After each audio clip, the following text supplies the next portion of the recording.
Kathy, you being gone. I didn't. I think there's something wrong with Laura. Oh my god, what is it?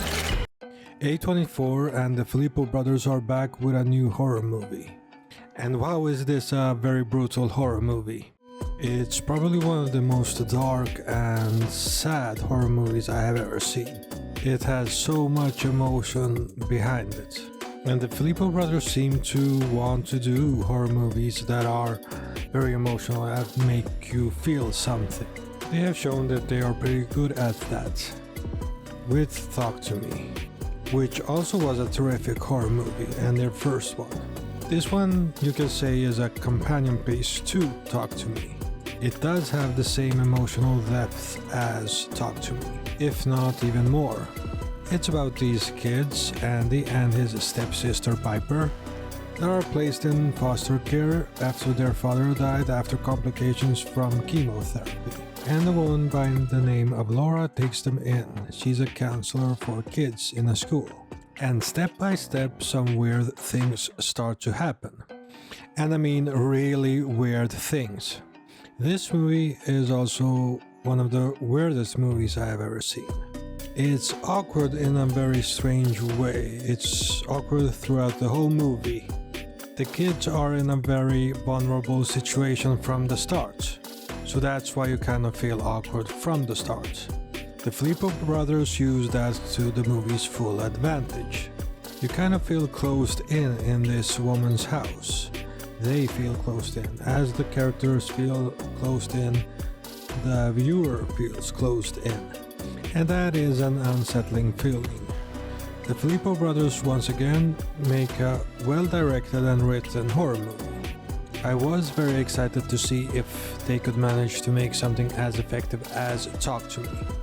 And they really do. The title Bring Her Back is very much so intertwined in the movie. You can kind of guess where it's going by the title. And I won't talk about spoilers here because it's still a relatively new movie. But yes, the title of the movie kind of gives hints about what the movie is about.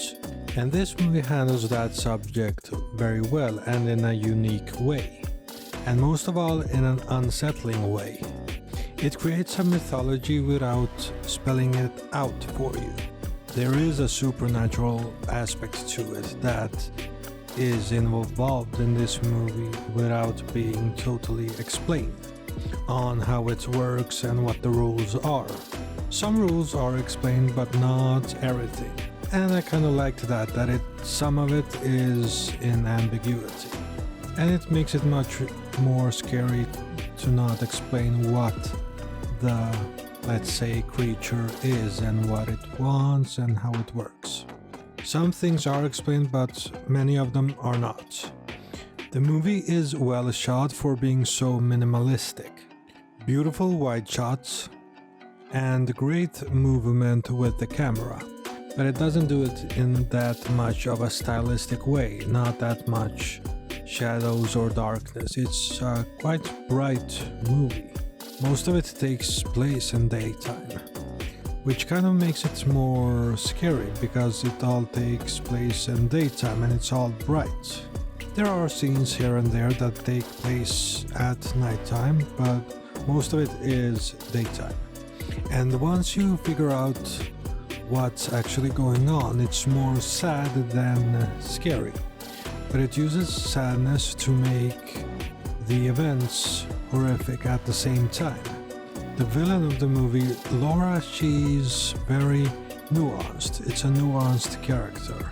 She's this woman that lives alone after her daughter died tragically, and she's now taking kids in.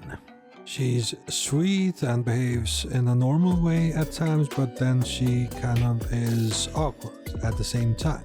She's this sweet mother that wants to take care of kids, but at the same time she has her own plans. And she's been doing it for many years. It's kind of hard to not go into spoilers at this point, but I won't. But let's say she's both the villain and the victim of this story. And she is played by Sally Hawkins, that does a terrific job in this movie. She is a very experienced actress, and an Oscar-nominated one at that. She's worked with Guillermo del Toro, Woody Allen, and many more. She has a lot of credits and nominations in her name, and she pulls off a really good performance for the horror genre.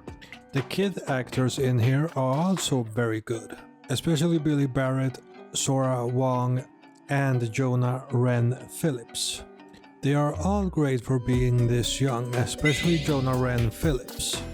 He plays a scary character, you could say, the least. If you have seen this movie, you know what I mean. He plays this kid that lives with Laura before these two siblings arrive.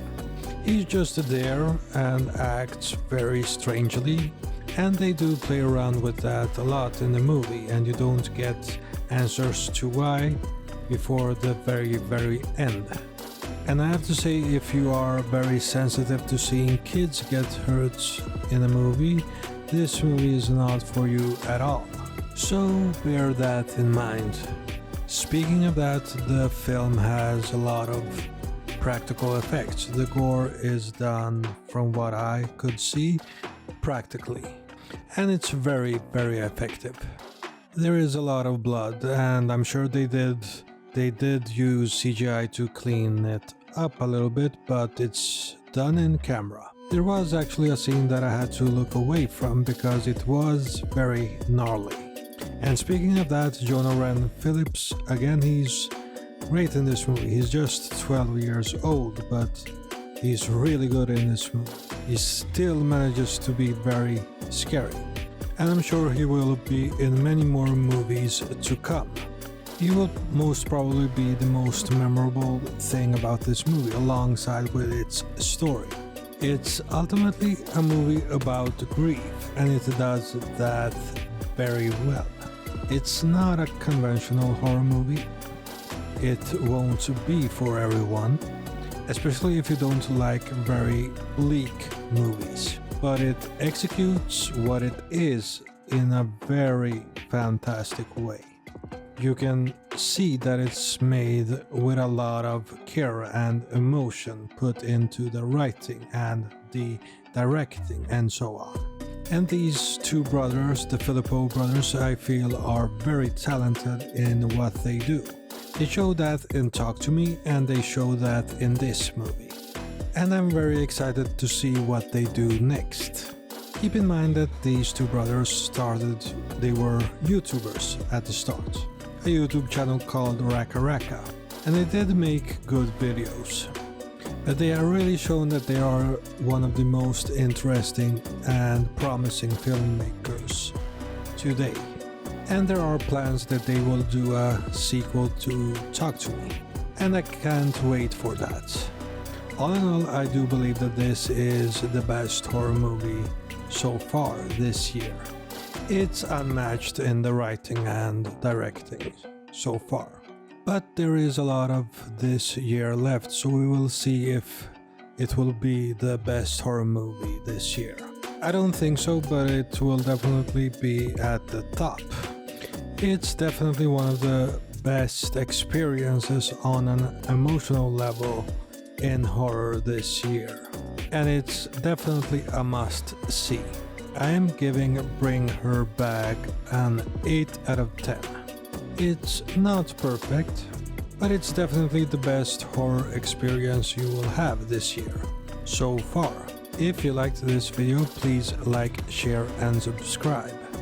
Also, don't forget to smash the bell icon so that you don't miss any of my future videos. I will be releasing videos a bit randomly now, and not just every 2 weeks, but just for a while during the summer. This has been Phantom Frame. Thank you so much for watching.